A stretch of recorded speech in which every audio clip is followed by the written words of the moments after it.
Make peace with where you are. Make peace with where you are. Appreciate your magnificent body as it is. Appreciate that it moves, that it is flexible, that it digests, that it assimilates. Accept the cellular metabolism, the cellular functioning. Your body is a veritable chemical factory. It is an amazing mechanism. It is morphing constantly into that which is new. It is constantly becoming. It will be whatever you ask it to be.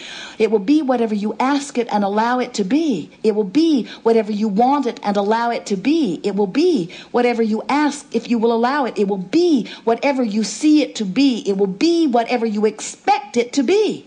It will be what you expect it to be. And most of you can't expect past what is. That's your limitation.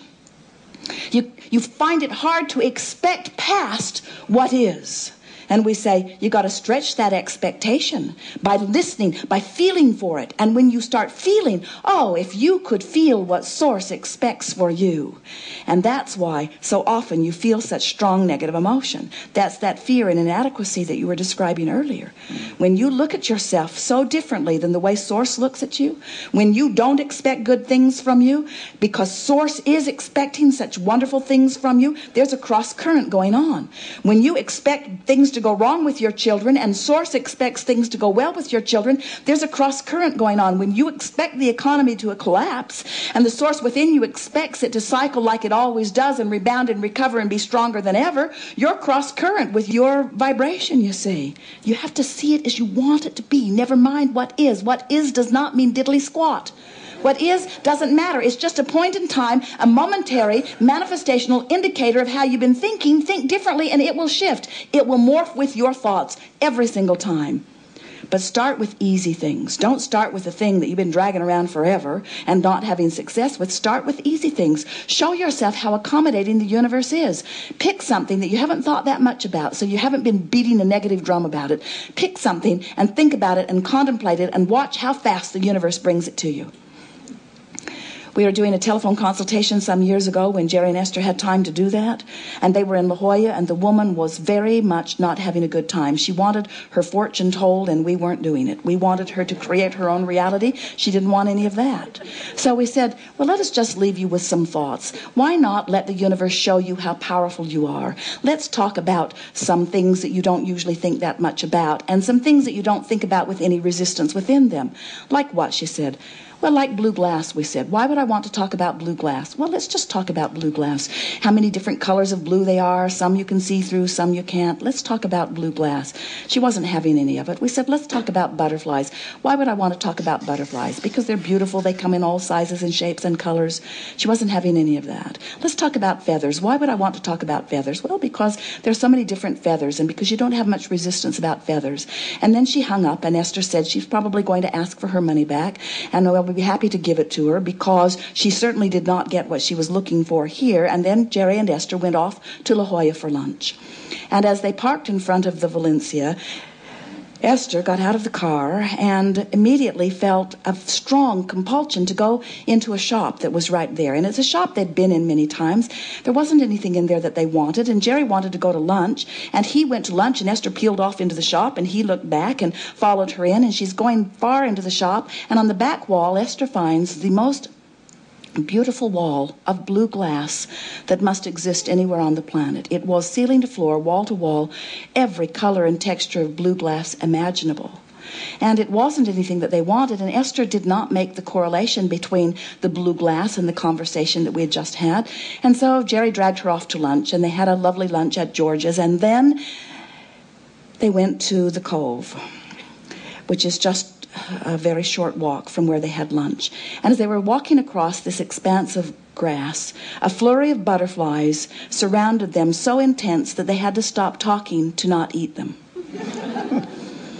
And still, Esther is not making any association. And then, just as the butterflies were clearing, Esther sees a little boy. He looked to be 3 or 4 years old, Oriental boy, and he is running toward Esther. It feels like he's coming to her, even though Esther is certain she does not know him. And as he gets closer, she realized he's holding something in his hand to give her, and it is a pigeon's feather. And in that moment, Esther realized that all we had done is lightly activate those three subjects in a being, Esther, who had no resistance to them. And within a couple of hours, the universe had yielded all of them to her. That's how powerful this law of attraction is. What's ever active within you, everything that you are living is the equivalent of the vibration of the balance of your thoughts, you see, over which you have complete control. So if you want to control your experience, you have only to control your thoughts. But controlling thoughts is a very difficult thing because there are so many of them, it will drive you crazy. But if you will have a quest for a feeling, if just a quest for warmer, warmer, warmer, warmer, downstream, downstream, downstream, just develop an appetite for the better feeling thoughts. Not the best feeling thought you've ever felt and thought, but the best thought you can find from where you are. Just make an effort to make the best of things. Talk things into a better feeling place. Have you ever known someone who has a problem and you try to soothe them and they pull it back? And you try to soothe them and they pull it back? And you try to soothe them and they pull it back? Well, what you're wanting to do is the opposite of that. You're wanting to be one that pulls it downstream deliberately, that just tries to make it a little better, tries to line up a little more with who you really are. And when that becomes your nature, imagine what it would be like if you were reaching for a better feeling thought and reaching for a better feeling thought and reaching for a better feeling thought and reaching for a better feeling thought on the myriad of subjects that present themselves to you on a daily basis. If you are consistently, even 20% of the time, reaching for a better feeling thought, you're improving your vibration. And as you improve your vibration, everything that touches you improves too. It's so much fun to be deliberate about thought. And we don't know of a better way to do it than to care about how you feel. And many of you have given up on that a long time ago. You've given up on how you feel. And that's what you were demonstrating here in this conversation. Funny, we say to people, if you'll reach for a better feeling thought, and they'll say, yeah, but what will that get me? Will that give me the lottery winning ticket? Will my lover come today? And we say, no, probably not. And they say, then why should I do it? We say, because you're going to feel better. Yeah, but will I get what I want? Well, not immediately. Then why should I do it? Because you'll feel better. Yeah, but isn't there a better reason? As if feeling better doesn't amount to anything with so many of you, because you have acclimated to not feeling good, and so feeling not good, you've sort of been putting up with it. But the very picky source within you does not put up with any negative thoughts, and that is in fact why you feel so bad when you find one. Do you know that negative emotion means you're thinking a thought in a way that the source within you will not think it? Which means your source energy will not join you in that thought? Doesn't that tell you something? The source within you won't go there. You're holding yourself out there on the raw and ragged edge. Don't you think you want to go with the direction of thoughts that the source within you is thinking? Well, that's the best sales job we've done lately. Good.